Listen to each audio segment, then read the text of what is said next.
На сите може да почнеме?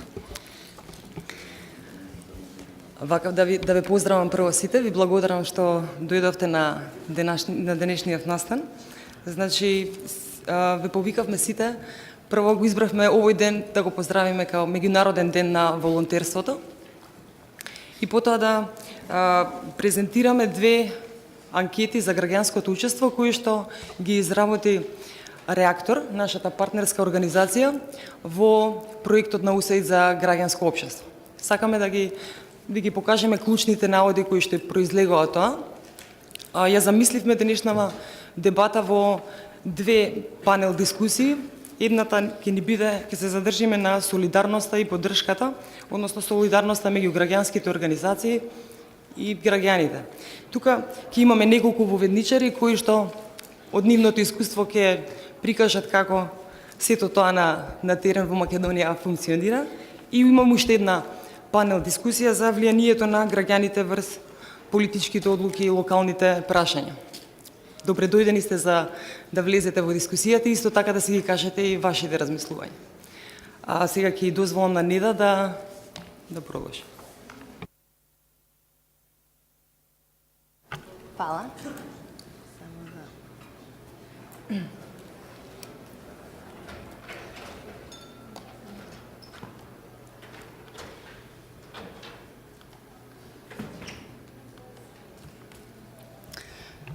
Добар ден на сите и од мое име. Ние тука ќе презентираме и како повод за дискусија со која што сакаме да ја продискутираме со говорниците кои што ги избравме за оваа тема, меѓутоа и со сите вас кои што ќе дадете ваше видување за причините позади резултатите кои што ќе бидат презентирани денес, пред се македонците и нивните заедници, клучни, важни теми за сите организации кои што работат во граѓанското општество, а тоа е граѓанското учество, активизмот и волонтерството во Македонија, односно поддршката која што граѓанското општество го добива од граѓаните на Република Македонија. Морам да напоменам дека оваа дебата се пренесува и во живо, преку интернет, така да знаете дека се снима и дека не гледаат преку интернет. Јас смислена е дебатата на тој начин што јас сега ќе ги презентирам клучните наводи и разликите помеѓу анкетите во 2012 и 2013 година, а потоа пред секоја панел дискусија ќе презентирам малце подетално оние резултати кои што се релевантни за самата дебата и да дадат некаков контекст на дебатата која што ќе се случува. Пред да почнам со презентацијата, само сакам јавно да се заблагодарам на сите граѓани кои што учествуваа и дадоа од своето време да учествуваат во својата анкета и на анкетарите кои што ни помогнаа да го спроведеме истражувањето. Значи, што е тоа граѓански активизам? Значи, клучно за нас беше да видиме како граѓаните во Македонија го подразбираат граѓанскиот активизам и кои фактори влијаат за нивно поголемо учество или вклученост во Република Македонија. Кога се зборува за граѓански ангажман и граѓанско учество, различен типови на ефекти, односно на манифестации на тоа граѓанско учество доаѓаат кај нас, меѓутоа во принцип тоа е склоп на ставови, знања и вештини, но пред се активности кои се од корист за општеството, односно го подобруваат општественото добро. Значи, зошто е тоа склоп на ставови? Значи, прво, за граѓаните треба да биде значајно, да имаат личен став, дека е нивна работа да учествуваат во подобрувањето на учеството. Значи, граѓаните за да бидат ангажирани, мора да имаат позитивни ставови за тоа дали е нивна работа, дали луѓето се солидарни, дали е важно да си помагаат, дали е важно да ја чувствуваат заедницата како своја. Потоа треба да знаат, да имаат знаење, значи мора да знаат како да се вклучат, кои се механизмите кои што им стојат на располагање и да имаат вештини, значи да можат да ги искористат оние вештини, оние знаења кои што ги имаат. И на крај, она што е клучна манифестација се активностите. Значи, дали тие навистина придонесуваат, дали тие навистина се вклучуваат, поддржуваат и учествуваат во одредени иницијативи, волонтираат, помагаат и така натаму. И ако сето тоа се исполни и граѓаните се ангажирани, тоа е основен услов или предзнак за здрави заедници, каде што луѓето меѓусебно ќе си помагаат, пак ќе речам за општо добро, демократска држава, бидејќи ќе ги развиваат принципите на одговорно владење, партиципативна демократија, репрезентативна демократија, меѓутоа нашето истражување и научната литература укажува дека со тоа се подигнува и задоволството на самите граѓани, не само лично, од нивното задоволство дека помагаат, се чувствуваат корисни и така натаму, меѓутоа и општото задоволство во рамките на заедниците. Ако ги разгледуваме различните видови на граѓанско учество во теоријата, меѓутоа и науката, тие се поделени, меѓутоа важно за сите е дека помагањето и учеството на граѓаните мора да биде за општо добро. За жал, многу малце истражувања постојат за посткомунистичките или постсоцијалистичките земји, особено оскудни се истражувањата за Република Македонија, меѓутоа во принцип тие се делат на политички и на граѓански и така наречени изборни. Тука морам да напоменам дека треба да уште еднаш да напоменам тоа за општо добро. Значи, луѓето кога учествуваат во изборните процеси, дали да гласаат, дали со јавна поддршка на одредени политички опции, дали со помош во одредени кампањи, разна мобилизација на луѓе, поддршка на настани, лепење плакати и така натаму, за тоа да се смета како граѓанско учество, мотивацијата за таквото учество мора да биде за општо добро, затоа што луѓето сметаат дека таа политичка опција ќе допринесе за подобар живот, подобар развој на државата, а не за личен интерес или просто кажано, ако вие лепите плакати, сметате дека таа политичка партија или политичка опција ќе придонесе за општото добро, а не ќе добиете вие сендвич, вработување и така натаму. Значи, тука го напоменувам заради никакви манифестации во Република Македонија, кои што можеби нашето истражување ги мери како учество, а во суштина не се граѓанско учество, бидејќи не можеме до крај да знаеме мотивацијата на граѓаните, а постои некое широко распространето верување околу личниот интерес на луѓето, на дел од луѓето кои што се ангажираат. Меѓутоа, оние клучните едните се граѓански, значи повеќе во поддршка на заедниците, волонтирање, поддршка на граѓанските организации и така натаму, наспроти политичките кои што повеќе се потрадиционални и се врзани со поддршката на институциите, барање отчет, вклучување и така натаму. Сакав да напоменам дека за нас е важно и трендот на јазот кој што постои помеѓу граѓанското учество и младите, не само Македонија, значи ова се некои глобални трендови, значи постои намалено граѓанско учество кај младите, младите се чувствуваат неповрзани со традиционалните политички структури, за нив гласањето не е важно, доаѓа до криза на репрезентативната демократија, бидејќи тие не веруваат во постојните системи на партиципативно учество на граѓаните. Од друга страна, таквата намалена граѓанско учество се компензира со нетрадиционално учество, значи засегнато со глобални проблеми, поддршка на глобални иницијативи, значи дали преку социјалните медиуми, дали преку други видови на неконвенционално учество, протести и така натаму, младите покажуваат дека се засегнати со процесите, меѓутоа има јас помеѓу она што до сега е формално, традиционално и, да речам, некое навикнато учество и она што младите го перципираат или просто кажано младите не се чувствуваат како дел од светот на возрастните и начинот на кој тие до сега го манифестираат своето учество. Меѓутоа критично е што постои стабилност на неучеството, односно оние млади или оние граѓани кои што нема да учествуваат како млади, веројатноста дека ќе бидат пасивни кога ќе остарат е многу голема.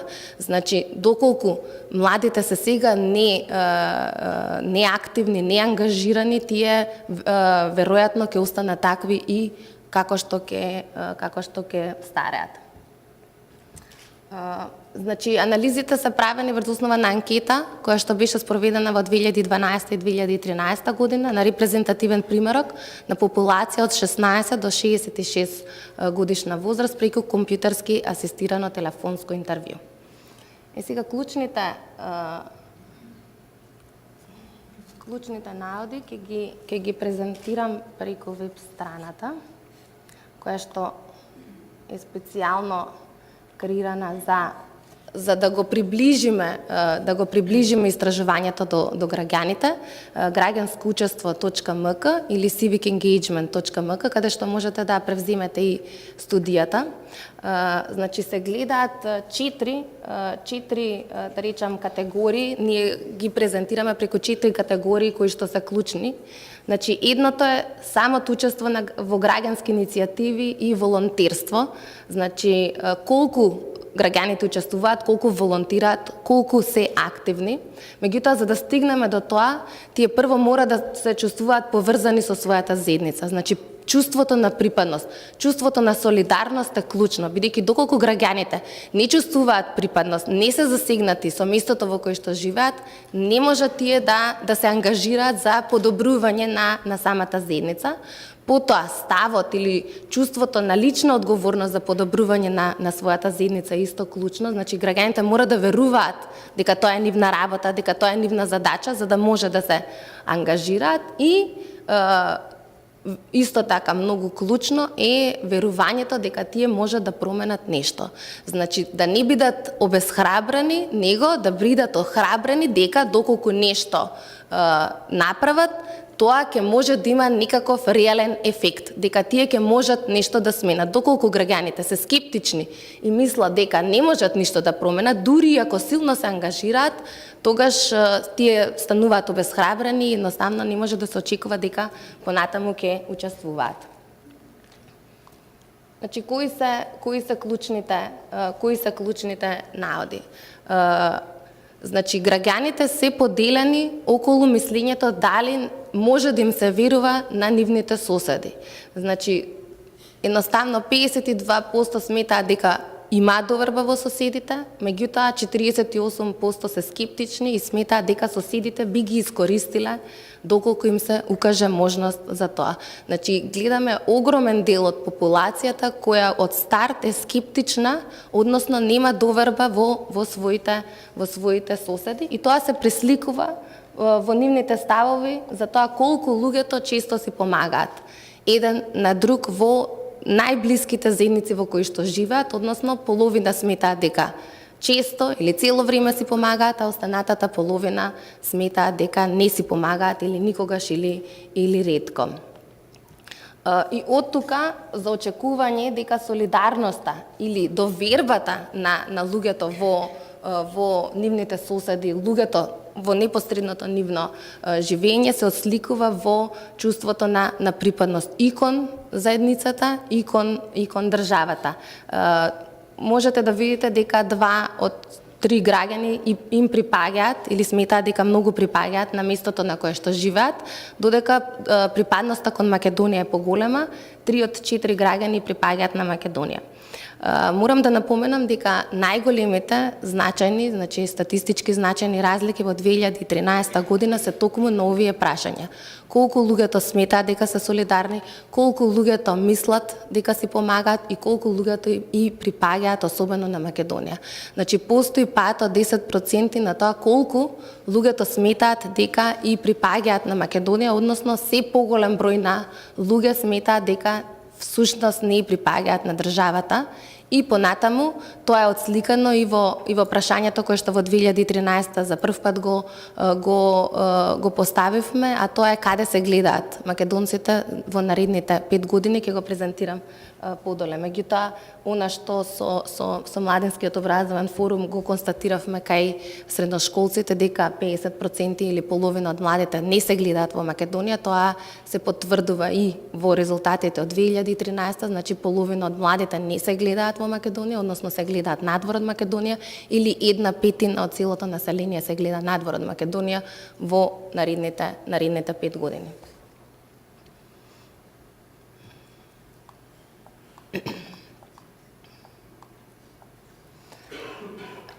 Задоволството од местото во кое што живеат исто така влие на нивната ангажираност и гледате дека иако голем дел, значителен дел од граѓаните се задоволни, сепак 1/5 од населението не е задоволно, малку или воопшто е задоволно од местото во кое што живее, или тоа отприлике се некои 300.000 граѓани на возраст од 16 до 66 годишна возраст кои се воопшто или малку се задоволни од местото на живење.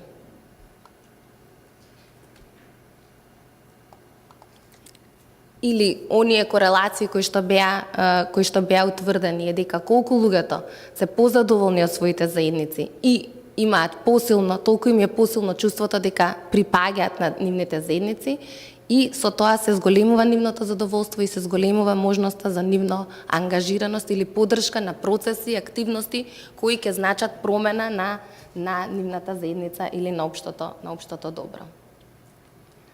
Исто така клучна е личната одговорност. Гледате, 43% од граѓаните на Македонија сметаат дека не е нивна одговорност, значи имаат негативен став околу тоа дали воопшто би требало да се вклучат или имаат одговорност да работат за општо добро. Меѓутоа, сепак позитивно и она кое што граѓанското општество треба да го искористи е изразените ставови или чувства на граѓаните дека им е важно да имаат можност да влијаат врз одлуките кои што се носат на локално ниво и нивната желба повеќе да бидат вклучени. Значи, граѓаните покрај тоа што голем дел не се чувствуваат задоволни и слично, сепак сакаат да бидат повеќе вклучени и имаат и им е важно да можат да бидат вклучени.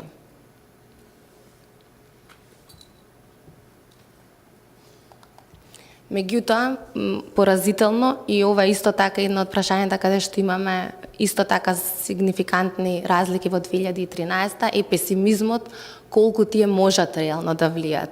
Значи, покрај желбата за учество и чувството за одговорност кон заедницата, сепак постои песимизам околу можноста да се влие. Значи, граѓаните не веруваат дека дури и ако навистина се ангажираат, тие ќе можат нешто да променат и да влијаат врз одлуките на локално ниво и гледате над 75% или 3 од 4 граѓани веруваат дека не можат или многу малку можат да променат и тоа е продлабочено во 2013 година.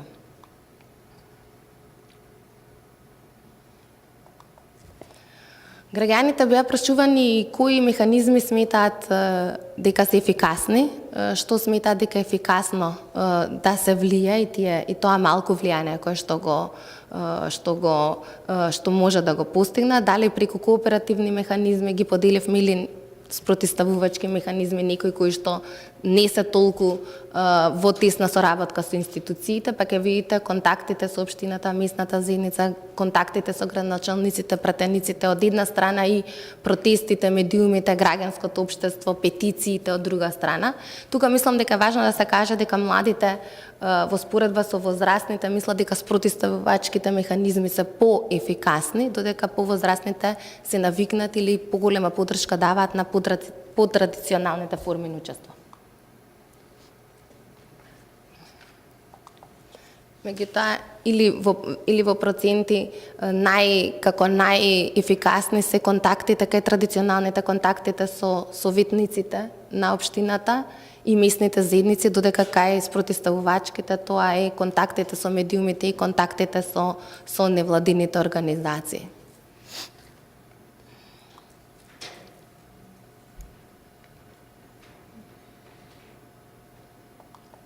И сега дали и колку реално учествуваат или колку овие претходни фактори се отсликуваат во активното учество на граѓаните. Само 1 од 5 граѓани учествувале во граѓанска иницијатива. Во 2013 тоа е нешто зголемено, меѓутоа е сепак во рамките на маргината на грешка, па не можеме да тврдиме дека навистина има зголемено учество, меѓутоа некаков тренд на зголемување постои. Повозрастните, мажите, вработените, образованите и оние со поголеми приходи се оние кои што практично учествуваат. и од тука пак индиректно можеме да ги видиме лузните, кои што невработеноста, необразованието, маргинализираноста, значи младите и жените го има и врз граѓанската активност. Значи, оние кои што се во ова општество привилегирани, а тоа се мажите, вработените, пообразованите и постарите, тие имаат поголем ангажман и повеќе учествуваат во граѓанските иницијативи. Ако видиме како тие пробувале да делуваат, ќе видиме дека прво е изразено слаб процент на било какви активности, бидејќи се очекува само 1/5 никако се активирани, меѓутоа најмногу има контакти со градоначалници и советници на општина или учество на јавни расправи со станоци за локални проблеми. Меѓутоа гледате многу малце има воопшто на сегдека било какви контакти.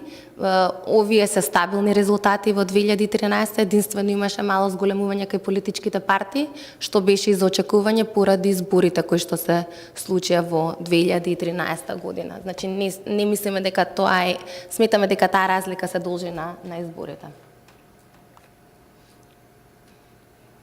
И исто така, според нас важно е што сметаат дека би им го леснило како поттик за дискусија или начин на работа на граѓанските организации во иднина.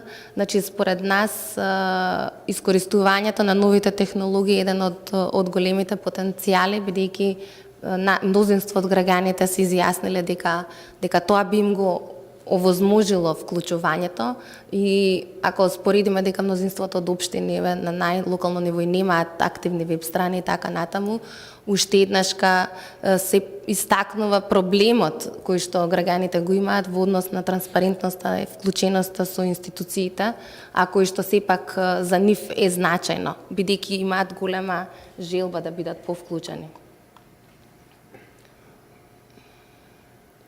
Тука се дадени причините зошто граѓаните не учествуваат, меѓутоа нема да ви ги читам, да ве поттикнам да отидете на веб страната и малце подетално да ги разгледате и самите резултати и целото истражување.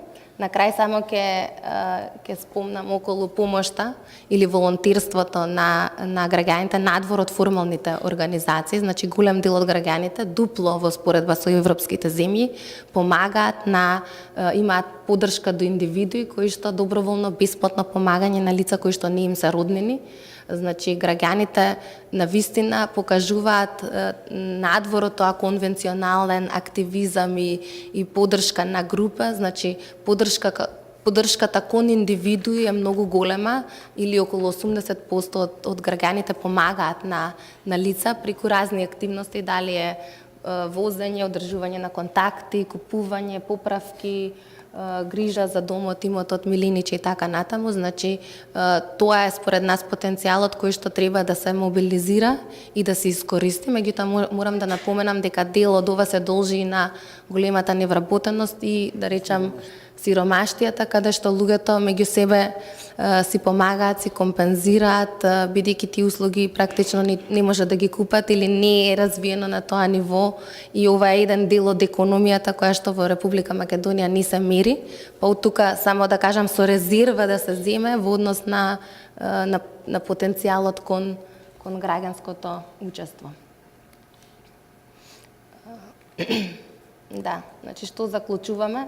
На крај дека довербата во системот, која што за жал ја нема, чувството на припадност на заедницата, која што за жал се намалува, и чувството на индивидуална моќ да се влие, која што исто така голем дел од граѓаните се обезхрабрени дека можат нешто да направат, придонесуваат и за задоволство од местото на живење и за добросостојбата на граѓаните. Бидејќи меравме и тоа колку луѓето чувствуваат дека која им е задоволството од нивниот живот и од местото на кое што живеат.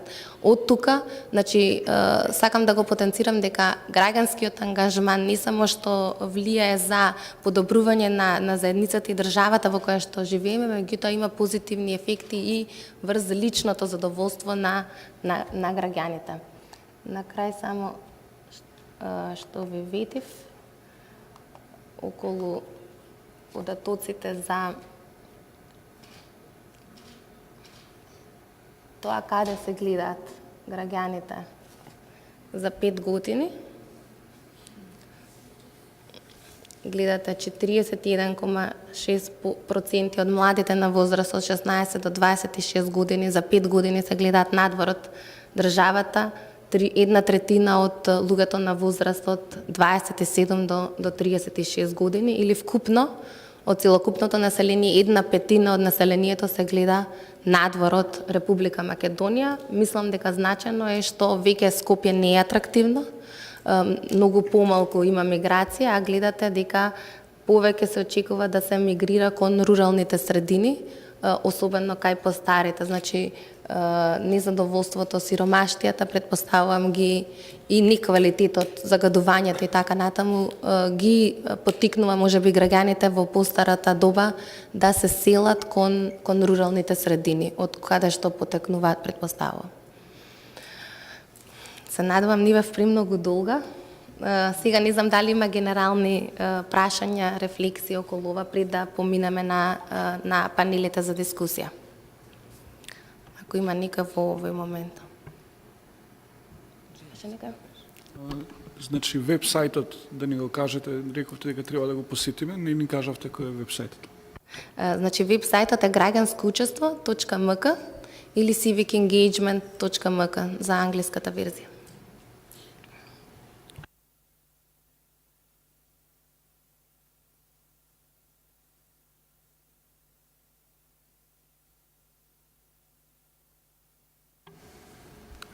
Ако може информација за бројката што ни беше дадена дека 3 од 4 лица не чувствуваат припадност во Република Македонија, дали тоа се мисли од економска гледна точка или од некоја друга гледна точка и кои се вкупните бројки за да се дојде до сумата 3 од 4? Дали е тоа, да кажам, од 4000, 3000 луѓе или бројката, ако може да, ако ја имате? Пред да одговорам на ова прашање, сакам да видам дали има уште некој, бидејќи е добар вовед за наредниот панел. Добро, ако нема, тогаш јас ќе го повикам и Маријан, кој што ќе биде модератор на таа дебата. Фала, Неда, добар ден и од мене.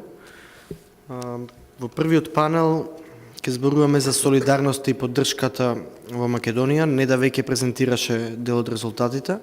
Воедно сакам да се заблагодарам и на Реактор, и на Фондацијата Отворено општество, и на проектот на УСАИД за граѓанско општество, што ни овозможија вакви податоци. Се надевам дека јавноста ќе ги исперцепира и особено институциите и политичарите, бидејќи сигурен сум дека ова се податоци кои што можат да значат многу во унапредување на граѓанското учество и во контекст на 5 декември, меѓународниот ден на волонтерството, во вклучување на граѓаните во помагање на заедницата.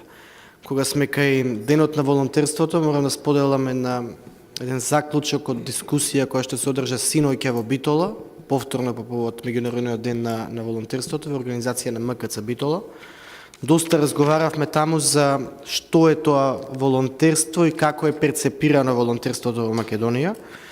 Иако сите беа свесни на трибината дека волонтерството по дефолт значи помош за заедницата, помагање на другиот, враќање назад, активност, акција кон заедницата. Од друга страна имавме заклучок дека кај нас волонтерството се вулгаризира и се злоупотребува, особено од страна на институциите, и се користи со цел да се прикрива невработеноста или да се ангажираат луѓе во државни институции под насловот волонтери и таму да остануваат повеќе години, надевајќи се на вработување, надевајќи се на решение или договор за вработување. Па дури се оди на прекршување на законот за волонтерство, кој што дозволува максимум 4 часа волонтирање на дневно ниво. Ние имаме ситуации кај што граѓани мораат принудно да волонтираат во државни институции по 8 часа. и уште да се чувствуваат среќни поради тоа што партијата им возможила да волонтираат со години во државна институција. Знам дека Џабир подоцна ќе се осврне на оваа поинта со еден конкретен пример од негово искуство. Војно тука сакам да ги најавам панелистите од овој панел. Џабир Дерала од невладината Цивил, Центар за слобода, Душко Христов од граѓанската организација Банка за храна и Горан Георгиев од Сојузот на извидници и воедно член на управниот одбор на Националниот младенски совет. Имаме 3 прашања кои што треба да ги дискутираме денес. Првото е колку луѓето си помагаат. Јас би издвоил 2 интересни податоци од истражувањето на Реактор кои што би сакал да ги искоментираат панелистите. Првиот е тоа што 80% од граѓаните пријавиле дека помогнале на некој друг кој што не им е роднина. Меѓутоа во исто време 60% од граѓаните сметаат дека луѓето во нивната средина не си помагаат. Значи, од една страна пријавиле дека помогнале, од друга страна не веруваат дека луѓето во нивната средина си помагаат. Други 84% сметаат дека, односно 84% не учествувале во организирана форма на активизам или волонтерство или помагање на заедницата, односно не членуваат во граѓанска организација, клуб или организирана форма на здружување. Второто прашање ни е дали граѓаните се поддржуваат и имаат меѓусебна поддршка. Тука би го искористил оној податок дека 50% не им веруваат на своите соседи, што укажува на некаква недоверба повторно на локалната средина во која што се живее, а од друга страна пак високи 2 од 3 граѓани имаат чувство на припадност во населбата или во малото во кое што живеат. За да не должам многу и да не ги повторувам уште еднаш податоците, сакав само да издвојам неколку кои што за мене беа клучни. Ќе одиме најпрвен со Џабир Дерала од Цивил, со прашање конкретно, со молба да го искоментира она со волонтирањето во државните институции и со прашање на што се должи оној податок дека од една страна граѓаните, пола од граѓаните не веруваат на своите соседи, а од друга страна 90% или високи проценти сметаат дека припаѓаат на својата заедница. Повели Џабир во 5 до 7 минути.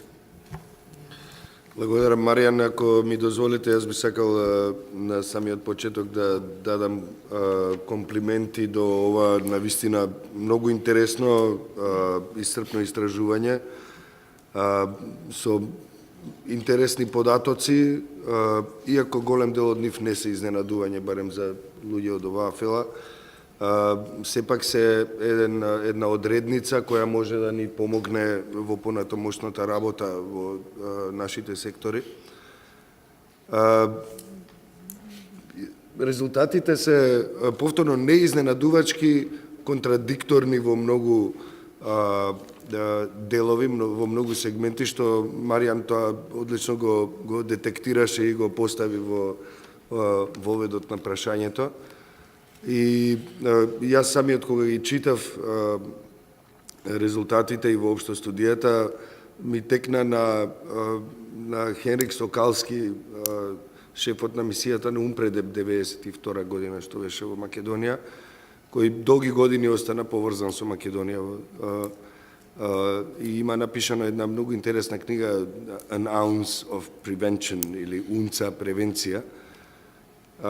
И во едно, на самиот почеток на книгата или малку понатаму, вели многу често кога ќе запрашав во Македонија зошто е ова вака, на што се должи ваквата ситуација, зошто оваа ситуација е толку абсурдна. Века добивав одговор затоа што ние сме на Балканот. И тој одговор останал како ехо во годините понатаму и никогаш не успел да разбере или барем не изгледа во книгата дека е разбрал оваа ситуација која е хронична, но која исто така говори, сепак може да се објасни на некој начин со пословичниот балкански фатализам, кој се должи на низа работи пред се на историјата, меѓутоа и на таа фрагментирана географска положба, односно самата географија е така поставена што на луѓето им дава чувство на безпомошност или пак помирливост со се што им се случува во животите. Но да не одиме премногу во историја и во теорија, јас би сакал да се надоврзам на ова со волонтирањето. Тоа е тажно што им прават на луѓето во институциите каде постои категоријата волонтирање. Без оглед на тоа што таквата метода за вклучување на луѓето како волонтери им служи за политичко прикажување на намалување на вработеност и така натаму.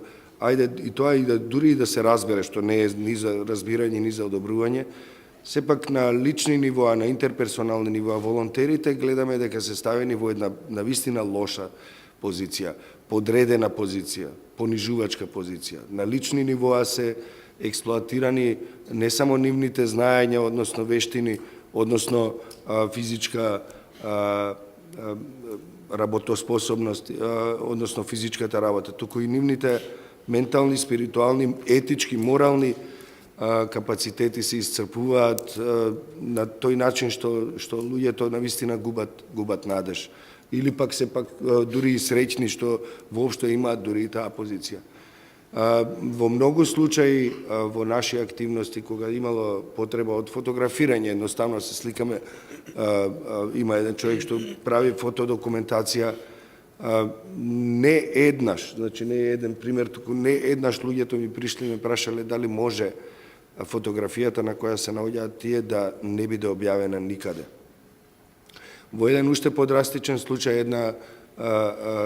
еден човек, кога му е видена поканата за настан на цивил, кој е во рамки на проектот Избери демократија, поддржан токму од оваа програма, шефот на волонтерот му ја истргнал со сила поканата на која имало и агенда, нашел тоа логото на фондацијата. Тој материјал бил наречен комуњарски материјал во мојата институција, се работи за јавна институција. И му рекол, види, ти оди ако сакаш, беше петок, оди ако сакаш, ама во понеделник не доаѓа веќе на работа. А ако отидеш на волонтирање, тоа е на волонтирање, меѓутоа на работа го викаат, а ако отидеш, биди сигурен дека јас имам начин да проверам дека си отишол или не си отишол. Тоа е една ситуација која зборува за нивото на контрола во државата. Тоа е една ситуација во која, ако можам веднаш тука да се надоврзам на тоа, дали луѓето навистина, зошто луѓето веруваат дека 50% или колку беше, Маријан? 50% не веруваат. 50% немаат доверба во соседите. Може би е и оправдано тоа. Може би навистина и не треба да имаат луѓето доверба во своите соседи, бидејќи не знаеме, несогледлив е размерот на контрола на локални нивоа која е спроведена од партиските пешадинци.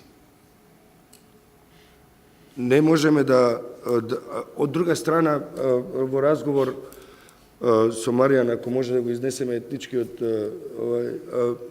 78% ми се чини ми кажа. Ако во ситуација на испитување кај македонците 50% немаат доверба во своите соседи или 50% имаат доверба, кај албанците тој процент е различен, 75% од албанците веруваат на своите соседи, само 25% сметаат дека би биле искористени. Јас мислам дека тука има и културна и историска некоја одредница која го одредува ова разликување меѓу македонците и албанците. Пред се албанците историски гледано уште во социјализмот се заедница која повеќе одела во странство, која повеќе работела не во администрацијата, во фабриките и така натаму, туку на некој начин во доменот на алтернативната економија во социјализмот, и ден денеска се повеќе надвор, гурбетчи и така натаму. Во тој случај тие мораат, сакале неќеле, мораат да им посветат, да им подарат доверба на своите соседи повеќе, бидејќи главата на фамилијата е надвор, често па се остава аманет на соседот да се помага меѓусебно. Историски гледано живееле во релативно различни светови, така што солидарноста во албанската заедница, според моје скромно мислење, предпоставувам дека имала посериозен, посериозни услови да се развие, односно имала подобар темел. Што се однесува до тоа како луѓето може да се случи да бидат збунети меѓу тоа дали самите да помогнат, а од друга страна да не веруваат дека луѓето помагаат воопшто во нивната заедница. Тоа повторно има една од спунта кој одиме, би рекол дека е последица од една од менталитет во кој јас сум подобар од другите. Јас оној сеирџиски би го нарекол onlookers менталитет кој зборува за тоа дека да, јас сум жртвата, јас помагам, а никој не помага, што исто така е последица на една инаква атмосфера од она што го гледаме во земји во кои општеството е поразвиено. Имаме ситуација во која во Македонија тешко можеме да зборуваме воопшто и за општество. И во таква ситуација на лични, на интерперсонални нивоа, луѓето имаат склоност да дури и во рамки на една реченица си влезат во уста. Односно да кажат две сосема различни или контрадикторни работи. Од таму луѓето веруваат дека прават повеќе отколку другите и дека може би е време да престанат да прават. Затоа имате и многу посериозна спремност некој да се откаже од нешто отколку да направи нешто повтор пат. Значи, или тоа да го илустрирам со еден пример. Поминува просјак, нели, не сме на ниво на Богота, ама сериозен е бројот на просјаци барем во Скопје. Меѓутоа и во многу други градови гледам сериозен пораст, навистина, кај да и да одиме, се повеќе луѓе просат. Ќе му дадете вие на еден 10 денари и после на вториот има да му одржите предавање дека, мислам, не јас, се случува да сум бил сведок на такви ситуации, да му се одржи предавање дека ти си веќе вториот или седмиот, што мислите вие, па земете нешто, работете. Така што тие први 10 денари се на некој начин отфитување, сега ќе си ја исчистам ја совеста, како оние што одат во црква се исповедаат, оставаат 100 евра и после тоа излегуваат и одат, продолжуваат со гнасни постапки во животот. Така и ова, 10 денари ќе му давам на првото просјаче и после на сите други ќе им одржам лекција дека не работат, дека се никакви мрзливи и така натаму.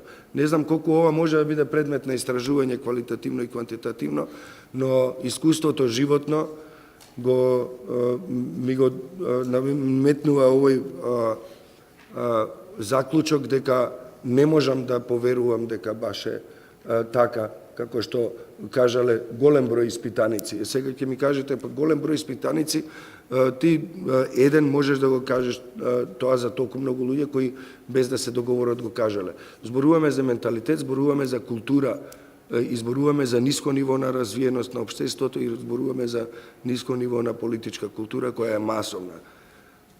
И оттаму сметам дека барем малку имам и право и кредибилитет да го кажам тоа што го кажав и на некој начин да им се спротиставам на испитаниците кои кажале нешто во кое, впрочем, немам многу јас доверба од друга страна. верувам дека ќе има простор и за повеќе поенти да се излечат. Мислам дека ги истрпив моите 7 минути. Да, веројатно. Благодарам, Џабер. Ке има простори за дополнување, бидејќи после излагањата на панелистите ќе отвориме и дискусија. Сакам само на кратко да се надоврзам на она недоверба во успех, дури кога би биле ангажирани граѓаните. Тоа и не да го спомна во резултатите дека иако висок процент од граѓаните помагале на некој друг, сепак мал процент верува дека можат да променат нешто. Сакам тука да споделам еден податок од наше истражување на МОВ на тема средношколско организирање и учество, реализирано преку фокус групи, токму во насока на недоверба во успехот, во можноста да се успее да се промени нешто, или поинаку кажано разочараност од неуспехот. Сакам да цитирам еден средношколец од една од фокус групите, кој што за нас раскажа дека во ситуација кога во школото немале парно, 3 дена, се собрале 4 класа и избегале од часови во знак на револт заради тоа што нема парно. После тоа бил закажен родителски совет на кој што наставниците и родителите дискутирале за проблемот, така наречениот проблем бегање од школа. Значи не дискутирале за тоа што немало парно, туку за тоа што избегале дечкиве. И заклучокот бил, значи на состанокот не биле присутни средношколците, докато откако се договориле родителите и професорите, ги викнале средношколците и ги искарале, им рекле дека не требало да избега, требало да се облечат јакни. Чисто во контекст на разочараност од неуспехот кога се обиделе граѓаните да действуваат за промена. Пред да му дадам збор на Горан, не да должи одговор на едно од прашањата од претходно, па на кратко. Да. Значи, спомнавме. Значи, 3 од 4 луѓе припаѓаат на Македонија. Тоа е 75% во 2012 и сигнификантно помалце, 67,9% е припаѓањето во 2013 година. Значи, 25% не се чувствуваат дека припаѓаат на Македонија. Ова е репрезентативен примерок. Така да не е 1000, 2, 3, него можеме да зборуваме за целата популација дека чувството на припадност е толкава. Не знам дали сте задоволни со одговорот. Мене ме интересираше бројката и исто така ме интересира дали е тоа од економски причини, од да кажам национална припадност или од некои други причини. Да. Значи процентите и знам дробки, до толку разбирам. Ме интересира бројката, колку испитаници се опфатени и колку од нив, тоест 75%, која е цифрата, тие 75%? Значи, двете години е примерокот од 1180 и 1120 испитаници кои што се опфатени во рамки на анкетите. Причините не можам јас вака да ви ги кажам, бидејќи не се мерат причините зошто тие не припаѓаат. А не било опфатено во анкетата? Не, нема прашање зошто се чувствувате дека не припаѓате. Значи, чувството на припадност кон заедницата е една од факторите кои што влијае или предиктори за идно учество нивно или ангажираност. Меѓутоа, можам да зборувам за она што да речеме, или научната литература докажува дека се факторите кои што ги прават луѓето да се чувствуваат исклучени, да не припаѓаат на заедницата. Невработеноста е секогаш еден од големите фактори, меѓутоа исто така довербата, нивните лични ставови, сите оние прашања кои што веќе ги дискутиравме. Значи, тоа се склоп на фактори кои што меѓу другото и чувството на припадност влијаат на нивното чувство на вклученост, на припадност и така натаму. Значи, ова се мери само чувството. Како да кажам, овие се резултати само на чувството. Посериозни, да речем, истражувања, кои што треба да ги прават државните институции, кои што ќе можат да ги идентификуваат факторите социодемографски, лични, контекстуални, би требало да се спроведа за ние со сигурност да тврдиме кои се факторите поради позади ова чувство на граѓаните. Само на кратко, извинете, ова анкета значи е правена од ваша страна, така? Благодарам и извинете за прекинот на панелот и навраќање на поопштиот дел од резултатите. Сакам да го поканам Горан Георгиев од Сојузот на извиници, во исто време член на бордот на Националниот младински совет на Македонија. Горан, истражувањето покажува дека 77% од граѓаните не биле дел од граѓанска иницијатива. Во исто време 84% не членувале во невладина организација или клуб или организирана форма на действување. Имајќи во предвид дека работите на национално ниво и на локално ниво, во повеќе градови во Македонија, пред се со основци и средношколци и студенти, дали мислиш дека младите можат да го променат овој податок во иднина, иако не да спомна дека и тамо имаме паѓачки тренд во смисла на граѓанската активност? Тоа ми е првото прашање, а второто ми е поврзано со солидарноста меѓу граѓанските организации. Националниот младински совет го сочинуваат 55 младински организации, ако не се лажам. Можеш ли да ни споделиш искуства околу тоа колку вие како организации внатре во рамките на Националниот младински совет организациите си помагаат, за какви прашања, или ако не си помагаат, на што се должи тоа? Повели. Благодарам, Маријан. Честитки за истражувањето. Се надам дека во иднина ќе направите истражување со повеќе позитивни показатели. Доста се збореше за младите во самиот вовед, така да ја би се само доврзал, доколку погледнете во низата на истражувања кои беа и во изминатите години и во самото истражување, не се негови поволни цифрите и бројките кои што го покажуваат активизмот на младите. Воедно, ако 77% е ситуацијата во вкупното истражување, не се разликува далеку од младите, значи се движи околу 68%, што е висок процент на младинско неучество.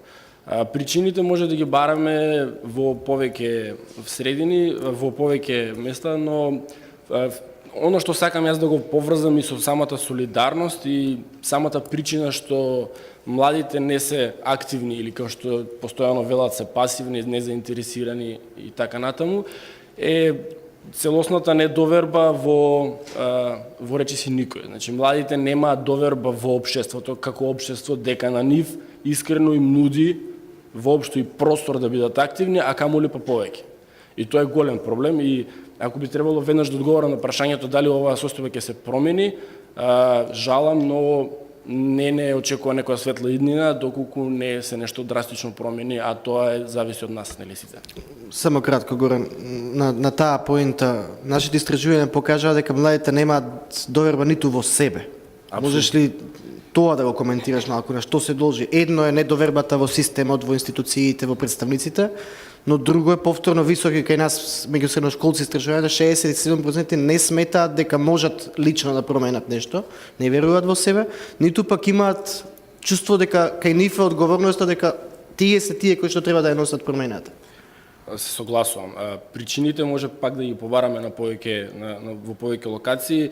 Самиот факт е дека младите се чувствуваат дека растат, дека се развиваат себе си во едно вулгаризирано политичко општество, каде што пред се сите вредности се искривени.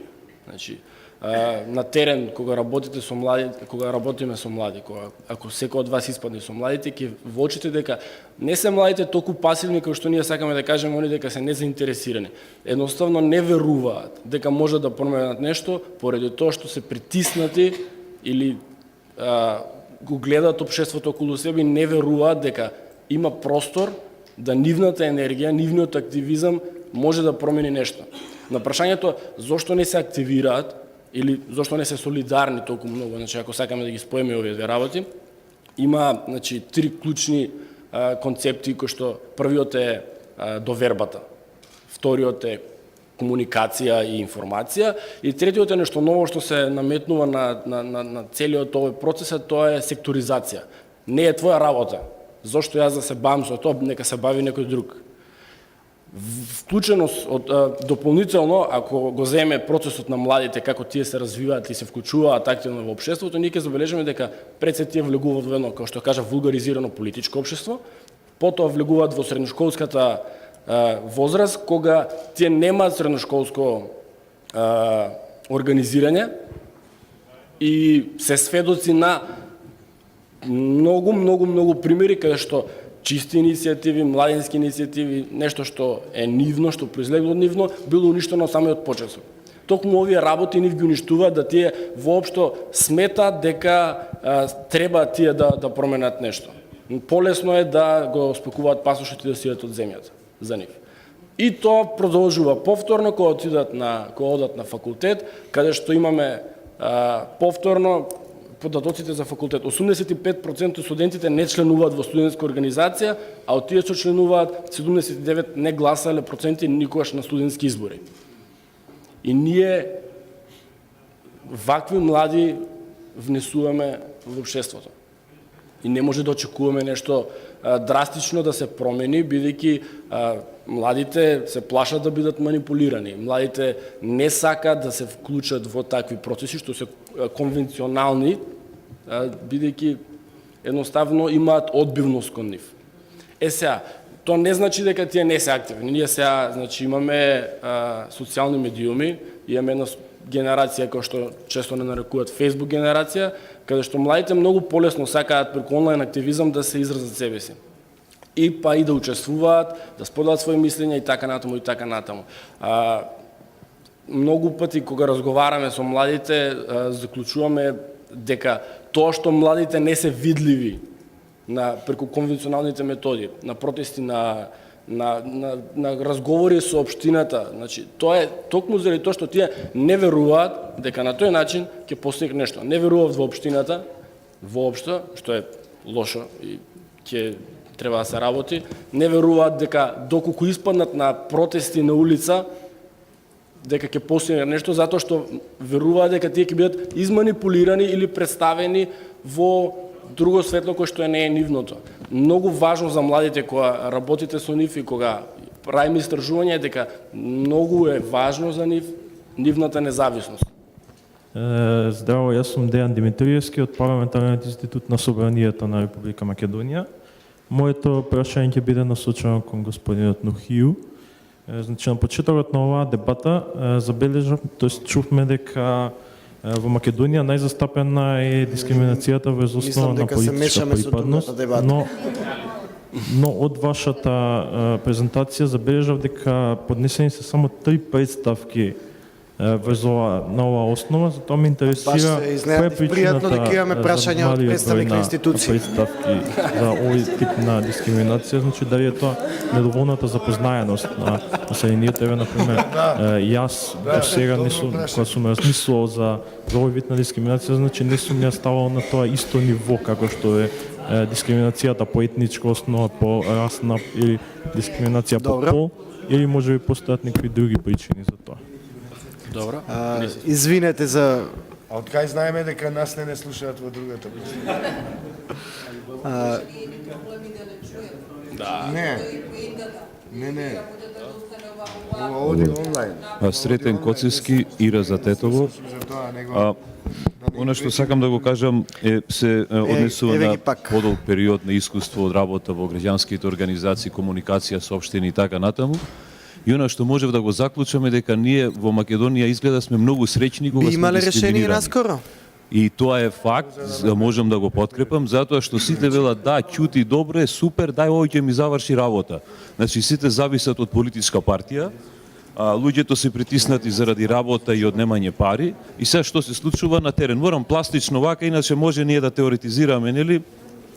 Значи ние имаме случаеви каде што се обидуваме да направиме некоја промена, и после слушаме на крајот на денот дека бе слушај, ово има меница подпишано, знаеш. Тој советник општина нема да заврши работа, нарочито ако доаѓа од малцинствата. Значи, човек кој што е повикан да се заложи во совет на општина да направи промена. Значи, тоа е страшна работа. И одма тука добиваме една многу друга слика и представа и едноставно рацете ни се врзани, нема... Добро, тука сме. Извини, Горан. Нема проблем, работи.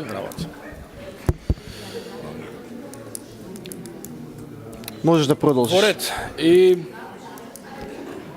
Сакам да ве замолам да се сконцентрираме повторно на Горан и на неговото излагање во врска со активност или неактивност на младите. Ќе завршам за кратко, благодарам. Тоа што младите не се видливи на терен не значи дека ги нема. Значи, тоа било случај ќе покаже дека повторно ќе се повтори. Младите ја имаат енергијата, само ние треба малку да ги канализираме и да се потрудиме да го поттикнеме нивното учество. Значително исто така важно, што сакам да се наврзам на Џабир, недовербата повторно меѓу себе од етнички аспект. Значи, според нашите податоци, последни, скоро половина од младите не веруваат во спротивната етничка заедница, што исто така е катастрофално за нас како општество после 10 години. И кога разговарате и кога работите на истражувања кои се причините, повторно ќе дојде до некаде ќе се изрази таа комуникација. Како ние очекуваме дека ќе имаме доверба кога нас во голем дел образованието ни е целосно поделено, додавајќи дополнително кон таа алиенација меѓу младите. Значи не може да очекуваме ние на тој начин да се поправат работите. Доколку сакаме солидарност, доколку сакаме учество, едно подобро општество, мора да работиме заедно.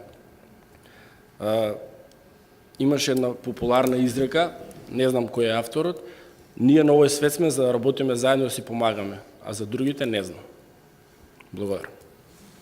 Горан, ќе те замолам за коментар само и на она прашање околу тоа колку граѓанските организации или во твојот случај младинските организации си помагаат меѓу себе и дали можеби она недоверба кон соседите од 50% се отсликува и меѓу граѓанските организации? Благодарам, Маријан, заборавив со прекинот. Основањето на Националниот младински совет на Македонија после неколку години од страна на младинските организации е еден клучен пример дека може да се направи голема разлика и дека има бенефит од тоа работење заедно и солидарност. Како што кажа Маријан, 55 организации пред неполна година го основаа советот пред по еден процес на вмрежување. Ако верувате, јас како Горан и Сојузот на извиници на Македонија не работеше ниту со 44 од 55 организации. Тотално, значи, тие организации беа за нас странски, непознати, немаме доверба во нив, едноставно не соработуваме и не може да имаме солидарност со нив. Самиот факт дека денеска 55 организации работат постојано, секоја недела барем се слушаме и работиме заедно на своји работи, надвор од Националниот младински совет, покажува дека солидарноста е можна и дека организирањето, комуникацијата со искрени намери може да даде бенефит. Денеска од овој аспект јас можам да кажам дека со повеќе од тие организации ние разменуваме искуства, помагаме и ни помагаат. Така да апсолутно е позитивно. Во ред, благодарам Горан. Следен панелист ни е... Ајде, слободно, ајде, повели. Џабир има коментар. Многу убав оптимистички одговор на последното прашање околу соработката на невладините организации во Македонија даде Горан. Ептен ми се допадна и многу сакам да верувам во тоа, но од искуството на теренот можеме да кажеме дека тоа е само делумно точно. Одлично искуство, имам прекрасни искуства, буквално во секоја општина во Македонија, со невладини организации, релативно голем број, би рекол над 20, но во последно време забележуваме многу сериозен пад на соработката, односно затворање во парапартиски или фейк, лажни невладини организации кои на теренот прават растур и го менуваат лицето на тоа што може да подразбира граѓанско општество, односно организации на граѓанско општество. Тоа се организации кои имаат затворени кругови, имаат многу јасна, многу добро определена партиска активност на теренот и нивната активност е таква што на, би рекол, genuine или изворно невладините организации од ден на ден ја оттежнува. Не знам дали ќе се согласиш, но тоа е моје согледување. Добро, Джабир, но тоа е во врска со параорганизациите или оние кои што се наменски создадени или контролирани од партии. Твоето искуство или искуството на Цивил по однос на овие вистински организации кои што се активни и постојат, имаат конкретни активности. Можеме ли да ја подобруваме соработката и себе помошта и на кој начин? Како и се друго на Балканот, многу работи се пред се лични, приватни, се засноваат на комуникација, на квалитетите на поединецот кој влегува во комуникација со друг поединец од некоја друга организација. Ако додадеме малку повеќе официјалност, односно би рекол професионализам во таа комуникација, мислам дека нашата соработка ќе стане уште подобра и ќе има по-одржливи, на некој начин ќе стане по-одржлива. Се случува мој човек да отиде во друга организација или се јави во друга организација, а види, не те знам, дај ми го ти Джабир ваму на телефон, па ќе збориме после. Значи, ако го направиме тоа малку на поинституционално ниво, мислам дека ќе постигнеме многу повеќе успеси. Секако, моje лично искуство е дека имам навистина многу убава комуникација, одлична соработка со многу невладини организации. И веројатно советите да си ги оставиме по дома. Па да. Благодарам. Душко Христов, Банка за храна, организација која што работи со волонтери, мобилизира учество граѓанско пред се во форма на донации. Во тој контекст, повторно еден податок од истражувањето, кој вели дека од оние граѓани кои што пријавиле дека помогнале на некој друг кој што не им е роднина, најголем процент или 66% таа помош ја реализирале на материјален начин, односно донирале крв, облека, пари, предпоставувам и храна понекогаш. Прашањето ми е, Джабир го нарече предизвик дека ќе биде за тебе, дали е можно да направиме да се случи трансформација на оваа материјална поддршка, на оваа материјална донација во суштински активизам. Деки знам дека Банка за храна покрај тоа што прибира храна, ангажира и волонтери околу понатаму редистрибуција, пакување, организирање на таа храна, зашто сепак е потребен ангажман, а не само материјална донација. Повели Душко. Благодарам, Маријан, и благодарам до реактор и организаторите, односно поддржувачите на оваа иницијатива. Честитки за денешниот ден на волонтерството, и мора да кажам дека апропо на дали младите се ангажираат, денеска 5-6 организации во Скопје на 2 места собираат храна и книги, кои што ќе бидат дел донирани на сиромашните и гладни преку Банката за храна, а книгите за некој училиште во Гевгелија. Така да на овој начин, на овој ден, они самите се организираат и мислам дека предводник е МОВ, Реактор и други организации. Значи, ние како организација во рамки на овој проект на УСАИД и Фондацијата Отворено општество реализиравме, благодарејќи на, пред се кажам, скромните средства, имавме можност да направиме едно истражување кое што навистина донесе исто слични податоци, меѓутоа јас се би ја прашал не да не ги прашувавме случајно истите граѓани, па на некој начин ни дадоа слични листи одговори. За конкретното прашање на Маријан, мислам дека ќе презентирам дел од истражувањето чисто како бројки, бидејќи без ние со бројки се раѓаме, со бројки умираме. Ја би рекол дека до 1997 година имаше еден друг вид на здружување, на граѓанско здружување. Од 1996-1997 година навака до пред 5-6 години имавме еден нов вид, значи многу повеќе организации се градеа, се билда, ги доаѓа до своите плафони, меѓутоа од 2006-2007 навака веќе тие голем број на организации, амплитудата на паѓање доле во надолен дел, и мислам дека многу мал број на организации останаа во онaj етер, да ги речеме, каде што наводно се држат, и тие се многу како бројка мали. И апропо што Джабир објасни зошто волонтерите и на кој начин се ангажирани во институциите, па на државата не и треба организации, бидејќи има своји волонтери. И јас на една трибина пред месеци и пол дена кажав дека се додека имаме најголемата невладина организација која се вика Влада на Република Македонија, ние ќе имаме ваков и граѓански сектор.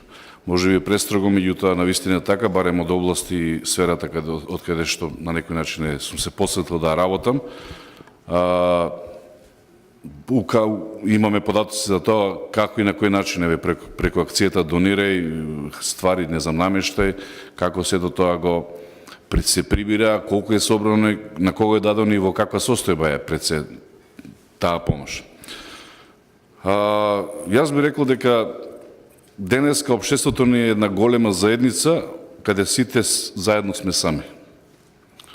Затоа што Джабер убаво кажа дека може би има милијадници мрежи на организации, постоечки организации, нели по податокот што не го вадат наназад неколку години, дека сме 11.900 организации, околу 6.000 нови сме се пререгистрирале, па толку сме во етерот.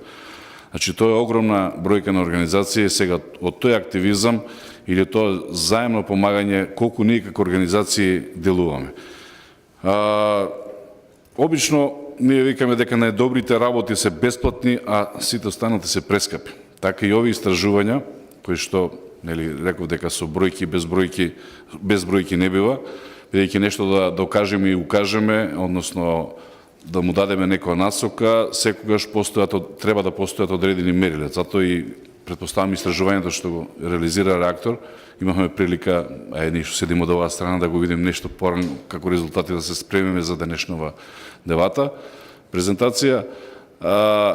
Навистина, пак ќе се повторно изгледа, сме ги прашувале малте на истите луѓе. Ние како организации 3, значи Банката за храна, Младинска алијанса од Тетово, Организација на жени од Струмици и плюс уште 3 организации од Скопје, Art Life, Art of Living и Суна, реализиравме едно истражување на 450 испитаници вкупно во Тетово, Скопје и Струмица. Ја би само укажал на тоа дека сепак Струмица и Тетово па и Скопје се веќе региони каде што има и одредено производство, не само фабричко, имаме и земјоделско производство, и податоците кои што се добиени од тоа ни ставија одредени извичници, прашалници кои што пред се ни укажуваат отприлика како сме општество. Може би не е репрезентативен примерок, меѓутоа за 3 општини со 450, да ги речеме, испитаници, од кои што ја би рекол само дека значи 80% од националната структура се македонци, 11% албанци и другите 9% се од другите заедници. 57% биле жени, што е за разлика од истражувањето на реактор, каде што повеќе мажи биле вклучени, и 43% се мажи. Интересна е возраста на луѓето со кои на кои е извршено ово истражување, значи над 62% се на луѓе на лица помеѓу 30 и 60 години, значи оние што на некој начин се тука, не оние младите што се надвор или што планира да се одат надвор. Обично еден од прашањата беше колку се вкупните примања во домаќинството, значи од 15 до 30 илјади се над 166 лица, значи тоа е една веќе третина од луѓето. Меѓутоа на подпрашање колку отприлика месечните примања имаат по домаќинство, над 80% кажале дека се околу 20.000. Меѓутоа, ако земеме фактот дека 64% од средствата што ги примаат како инкам, како приход во својата куќа, значи одат на режиски трошоци. Значи македонците, како едно просечно семејство, живее со 35-6% од својот приход. На прашањето дали во минатите 6 месеци сте донирале храна, да, еднаш 15%, да, неколку пати 8%, не никогаш 77%. Тука се потенцираше еден податок за неактивизмот и на граѓаните, но и на граѓанските организации. Значи, овој податок веќе од тројца од нас го кажеме тука, од прилика 75-6%, тоа укажува на тој факт дека сепак ние како граѓански организации можеби малку повеќе ќе треба да се отвориме во заедницата, бидејќи луѓето ни веруваат, меѓутоа видите од фактот дека не учествуваат, значи ние не сме имале соодветен пристап до истите. Што предлагат и што би направиле на прашањето да донирам храна е 20% од испитаниците би рекоа, да донирам пари 10%, колку можем и храна и пари 48% и да не донирам 22%. Тоа значи дека отприлика 1/4 од граѓаните укажуваат на фактот веруваат, меѓутоа и дека не веруваат. Ќе видите подолу дека од податокот зошто се тие 22. Во главном од оние што не сака да донираат, одговорот би бил затоа што ја нема за самиот себе. Поставихме прашање што мислите за народните кујни, бидејќи едно општество ако има повеќе народни кујни, тоа значи е сиромашно. Ние во Македонија имаме 41 народна кујна, која што обслужува околу 4000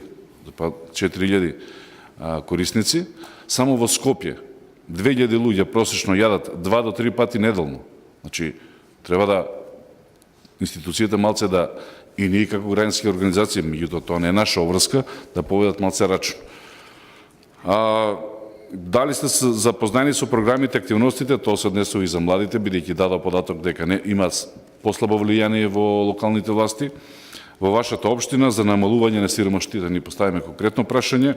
Да, целосно 6%, делумно 30% и не се запознаени 64%. Тоа е однос, значи, на институциите кон граѓански активизам, граѓанските организации, па и самите граѓани.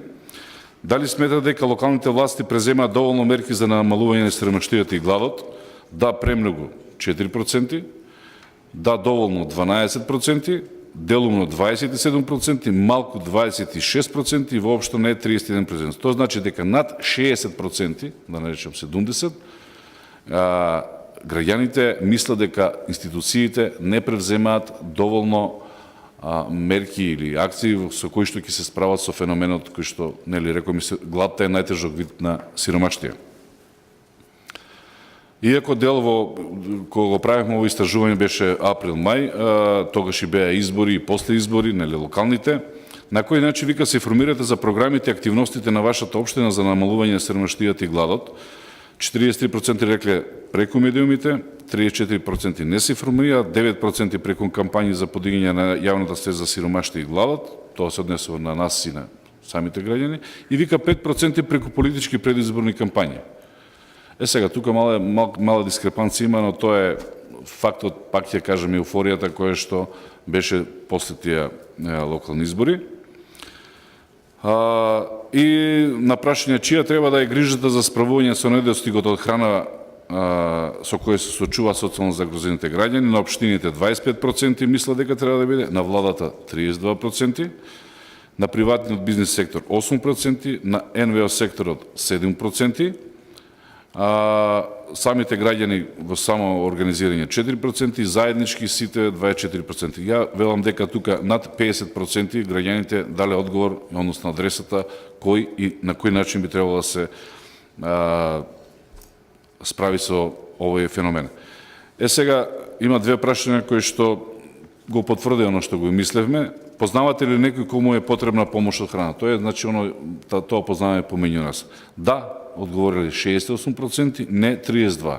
На другото прашање, дали би биле подготвени да издвојувате дел од вашиот буџет за месечно ниво за хумани цели, доколку располагате со средства за истото, бидејќи да, рекле 64% и не, рекле 36%. Тоа значи дали познавате да и дали сакате да помогнете да, се совпаѓа со моментумот кој што е дел и од ово истражување кој што довербата или не довербата помеѓу самите граѓани и граѓански организации. И последно прашање на кој што верувам дека сите ние сме го барали тоа као одговор, дали верувате во хуманост и хуманитарните владини или граѓански акции?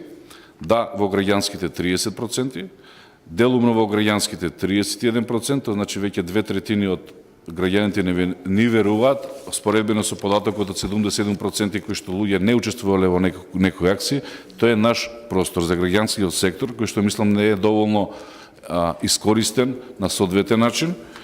Да, во владините 4%, делумом во владините 8% и воопшто не веруваат 31%.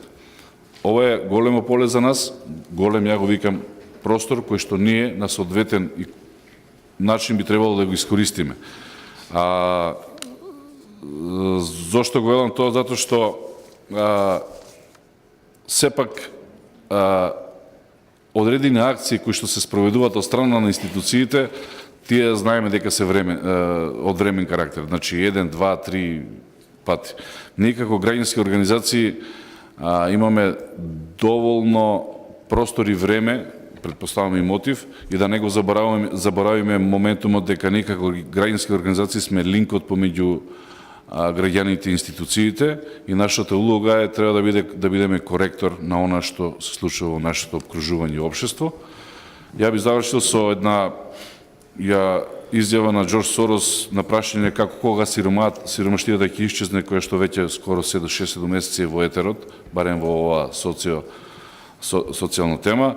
Вика, сиромаштијата ќе биде победена само тогаш кога законите ќе работат за сите, значи подеднакво. Така да, ова е дел од нашите ставови и мислења по основ на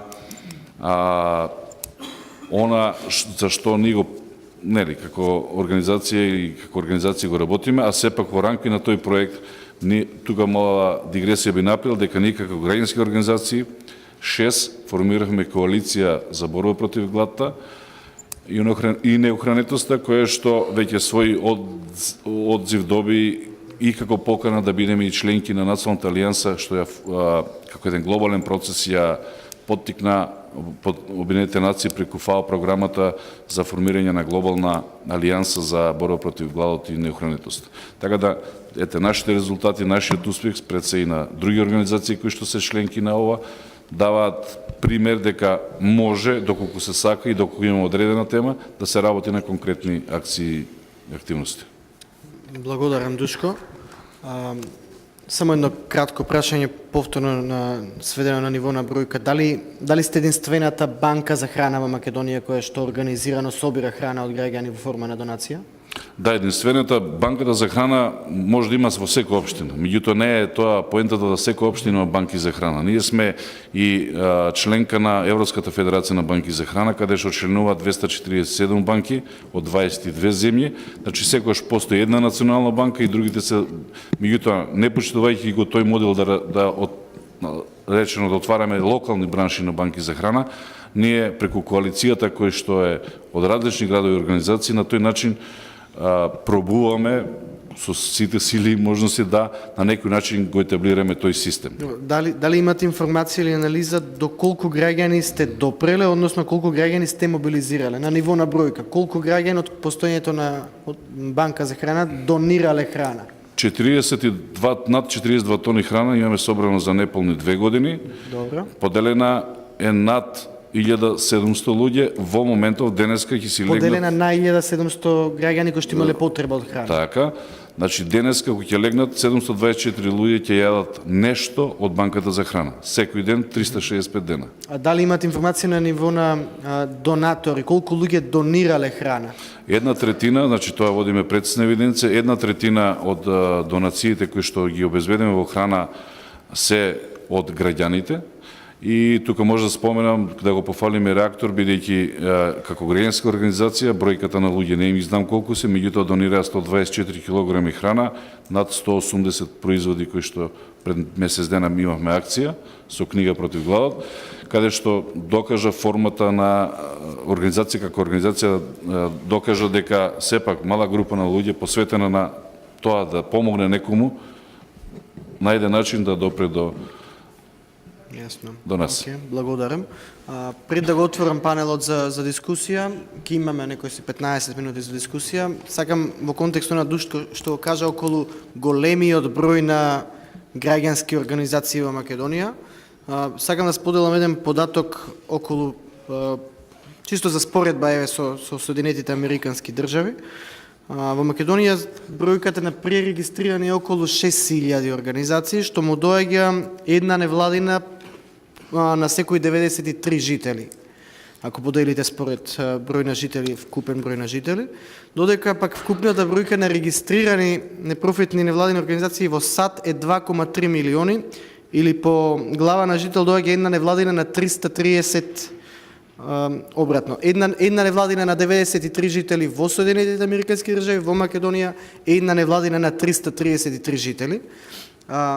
Моje лично мислење е дека бројот на невладини во организација не е голем. Напротив, оној податок дека 84% не били вклучени во активност може дополнително да говори од потребата од нови формални или неформални здружувања со цел граѓаните да имаат простор каде да действуваат. Тука ова би го искористил како тизер за да поттикнам дискусија. Ги слушнавте тројцата панелисти, па и не да со резултатите, слободно ако имате било какви прашања или коментари, вклучете се. Сакам само да прашам да господинеше представник на Банка за храна, изјавивте дека 1/3 од храната доаѓа од граѓаните, тоа значи дека 2/3 доаѓаат од фирмите?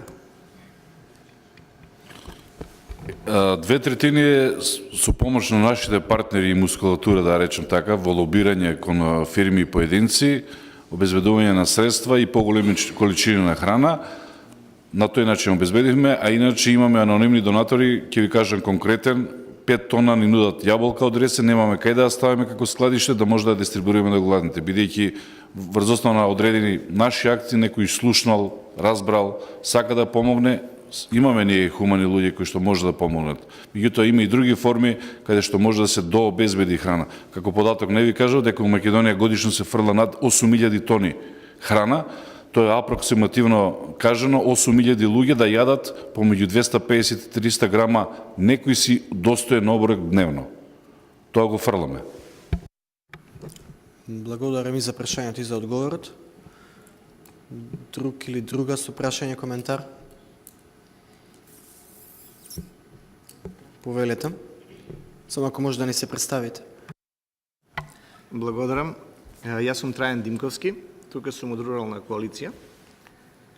Пред се, овој убав ден посветен на волонтерите и честитки до организаторите што се решија да соберат вака во еден број поголем за да отворено дебатираме и дискутираме. А тоа е третиот столб во општеството, кој е многу битен за сите други случувања. Оно што би сакал јас да го потенцирам е баш благодарам. Довербата која што се спомнува често денеска,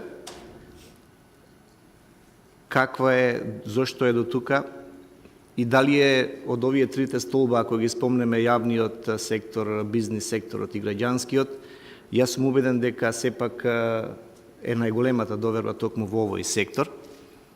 И сега, дали е таа последица од што во јавниот или во бизнис секторот е многу полошо, тоа е некоја за дилема. Но кога правиме муабет околу ова и таа поделба, сите знаеме дека, убедени сме дека таа поделбата била секогаш и ќе ја има, но што е разликата, некогаш таа поделбата е на најниско ниво, денеска поделбата тргнува од највисоко ниво. Односно, некој седи во извршен комитет и решава како тоа да се дели. И тука тоа не погодја сите нас. Колку за подсетување, бидејќи 15 на години сум во овој сектор, значи до 98 здруженијата се регистрира во полициски станици во општините. И тогаш довербата беше поголема. Ако овој денешен аспект, ако кажеме дека да однесете на 10-15 луѓе податоци, матични броеви, со статут, дека тие се регистрираат по некоја потреба, потоа тоа се премина на судови, нели денеска имаме во централен регистар, а што е тоа што пак таа доверба, односно недовербата се зголемува. Она што јас го гледам, таа недоверба тргнува од, би рекол, најмногу влијае од јавниот сектор. И сега може да дебатираме многу, јас зашто го напоменав ова, би сакал и конкретни примери што ни се случува денес и дали може да го надминеме сето ова. Денес имаме ситуација каде што министер на влада кажува, бидејќи доаѓа од секторот земјоделство и го следам тоа доста внимателно, кои се бенефициите од здружување на граѓаните во земјоделски задруги. И тоа се кажува што е ставено во програмата, а еве го веќе 5 декември, што се вели годината завршува, но не забораваат да објават дека луѓето треба да се пријават за да ги добијат тие бенефиции. Значи, предностите се кажуваат, тоа исто како некој донатор да објави оглас дека ќе даваме толку пари, а никогаш да не го објави, само да зборува дека дава. Тоа го прават сега.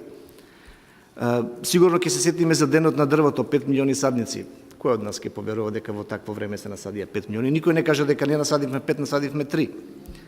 Значи, правиме муабе дека ова недоверба, која што сакаме ние да ја задржиме барем во граѓанскиот сектор, влијаат некои надворешни фактори, односно однадвор.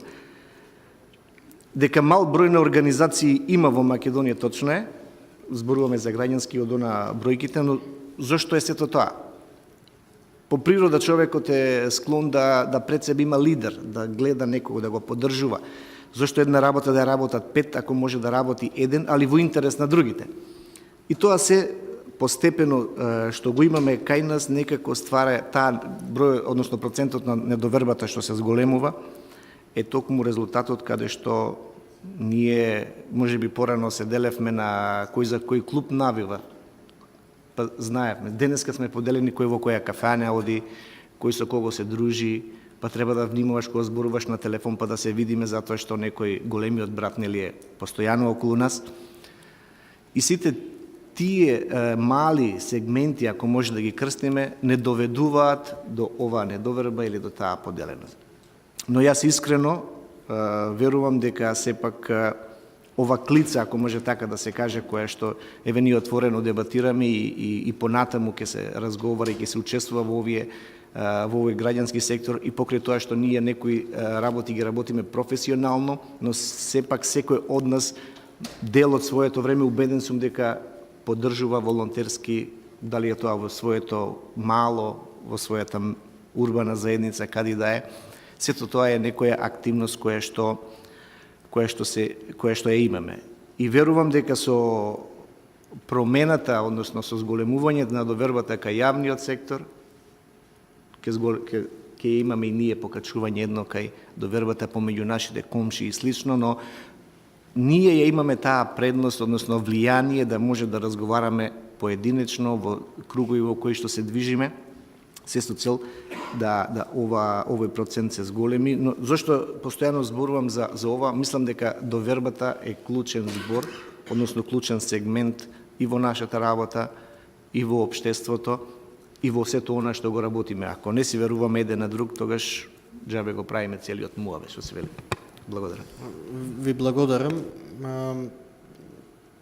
Ќе ви дадам збор за секунда. Она што истражувањето на реактор го покажа дека 80% пријавиле дека помогнале на некој друг кој не име роднина, покажува дека кај граѓаните постои потенцијал за вклучување, за активирање, за волонтирање. Ќе дадам збор на господјата до вас, а воедно сакам да ја прашам цела сала, дали некој ќе предложи решенија овде на овој панел, дека доста слушнавме за состојбата, за констатација.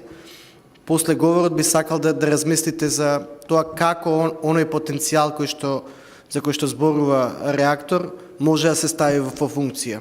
Без разлика дали тоа е ваша идеја или може би план или пак може би лично искуство или искуство на ваша организација која што би сакале да го споделите. Добро е да го завршиме панелот со неколку предлози за решение. Повелете, представете ни се. Ви благодарам.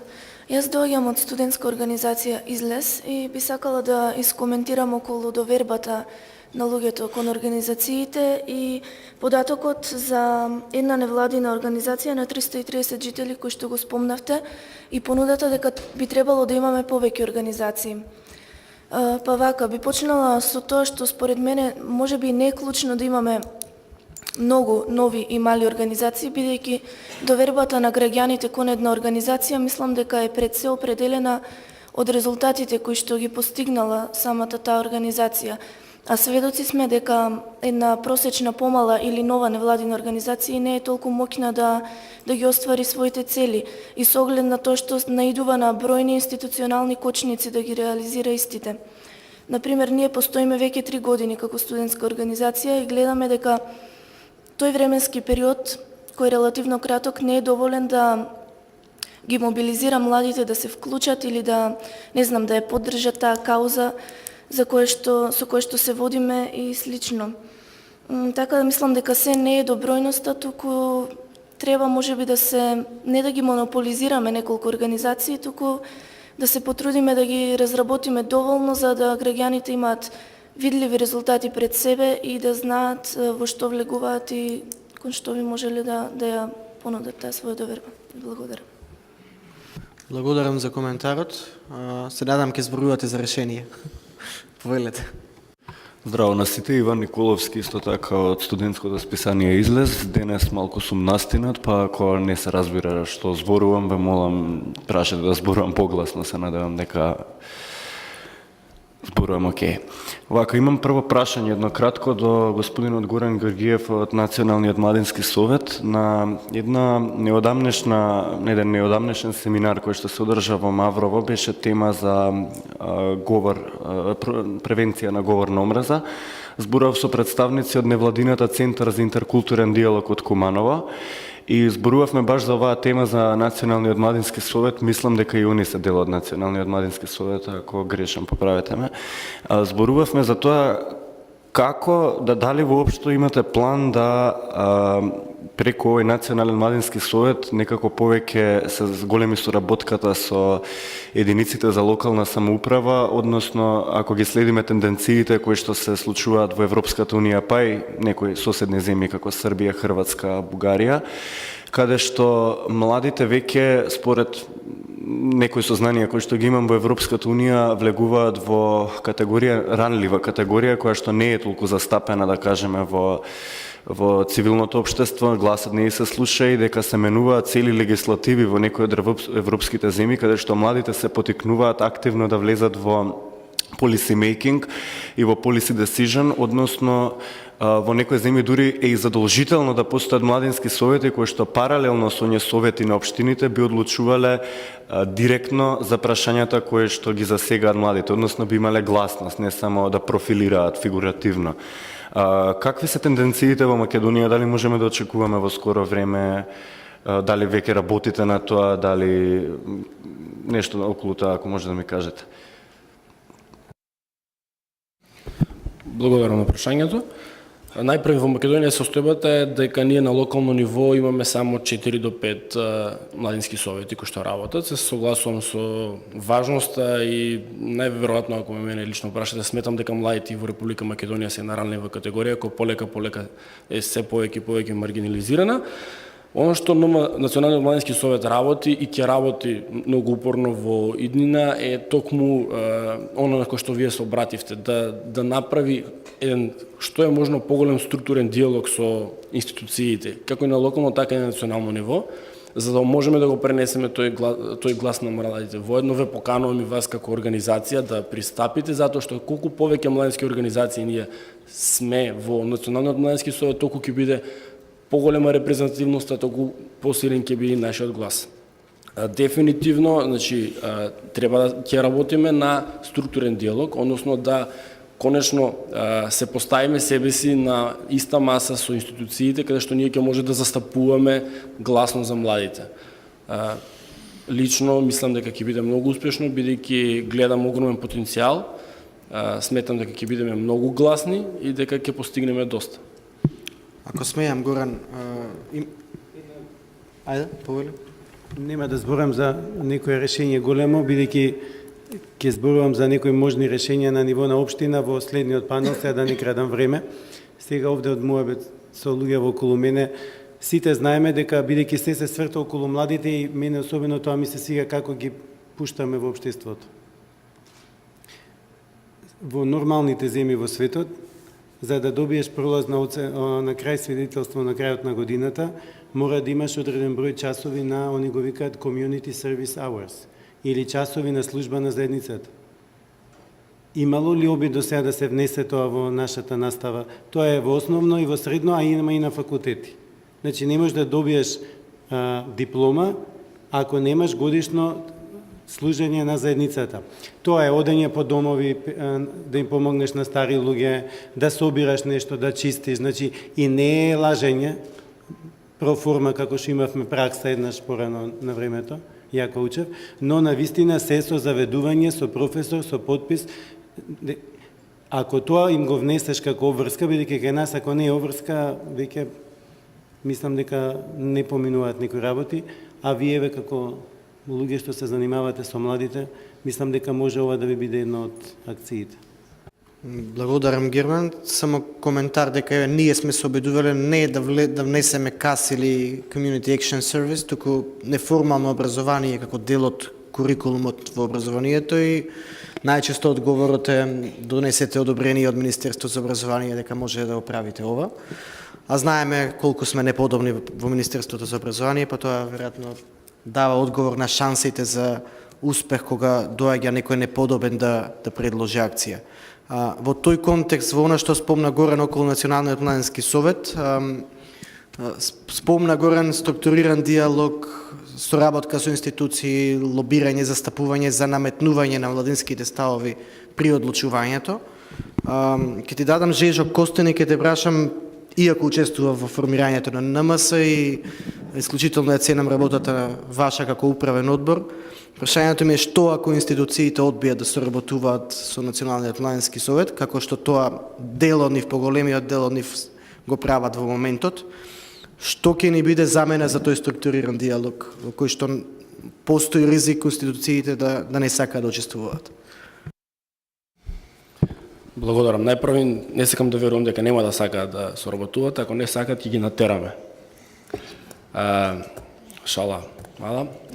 Многу важно за нас како Национален младински совет е да бидеме препознаени од институциите како партнер со кој што ќе ги представува младите, но многу повеќе е значено за нас да бидеме ние препознани од младите. Доколку јас се надевам искрено дека во наредните години Националниот младински совет се прошири во таква мера како што ние планираме, да се вклучат толку луѓе како што планираме и да биде препознан од младите, многу помалку ќе биде важно дали е препознат од институциите, бидејќи ќе има тежина и релевантност која ќе ја наметне. Верувам дека постојат услови за тоа, Маријан, и верувам дека ќе постигнеме резултати. На Маријан му се допаѓа твојот одговор. Душко, повели само те молам биди краток, бидејќи мора да привршуваме веќе 15 минути. Еден предлог. Младинскиот сите членки на како организација на Младинскиот совет, на Национален младински совет, не знам колку луѓе сте тамо, мој предлог е да земете сите како млади луѓе од сите политички партии по една членска, значи цел Младински совет од ВМРО, цел од СДСМ, цел од ДУИ, значи сите вие да имате по 4 членски карти. На тој начин институциите ќе мора да соработуваат со вас. Мислам, сега се шегувам, навистина е тежок пробивот да тие млади, бидејќи колку вие од младите имате односно дали имате свој представник во локалните власти каде што едни постари луѓе вам треба да ви креираат културно-забавниот живот. Значи и тоа е голем проблем. Без разлика дали темата млади или сиромаштија или лица со хендикеп или не знам што. Ред, благодарам. Може да земе уште едно последно прашање или коментар од публика, Чабер. Наташа, повели.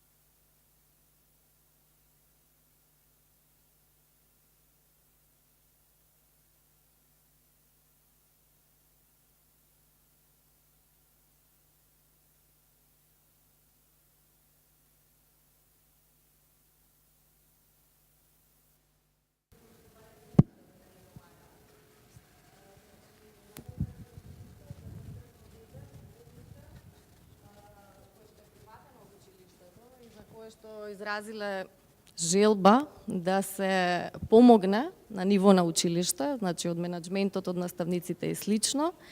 Родителите беа тие кои што потпишаа петиција, родителите на другите деца, да се отпише девојчето од тоа оделение, затоа што не се должни нивните деца да му помагаат. Тука ќе се запрашаме, нели, сите, кои и како, нели, си ги воспитуваме своите собствени деца, какво чувство на солидарност и на помош гаиме кај себе и преку нас кај своите деца, и тогаш не знам колку ќе ни биде оптимистичка било која варијанта на размислување и на помош што може да се пружи. Јас сум среќна кога ќе слушнам вакви проценти, нели 80 дека помогнале некому, но за жал и на тој еден што нема да му помогнеме или ќе го исклучиме, е доволен показател за несолидарноста на општеството во кое што живееме. Сега како да се поттикнат децата или како да се надмине проблемот, може би постојат решенија преку лични примери, нели, како родители, или личен пример на наставникот или на било кој поединец, меѓутоа сепак мислам дека поорганизирани акции би помогнале повеќе. И јас искрено мислам дека позитивните примери, дали од Националниот младински совет, односно од било какво институционално действување од невладините организации, нели, насочено кон солидарни акции, би можело да поттикне некаква промена. За останатото, за жал, сум многу песимиста. Ти благодарам, Наташа. Нема да коментираме, дека примерот кој што го спомна доволно зборува. Бидејќи има притисок од публиката за уште дискусија, одиме со уште 5 минути од десната страна и Бојан ќе заврши со краток коментар, воедно ќе си го најави следниот панел.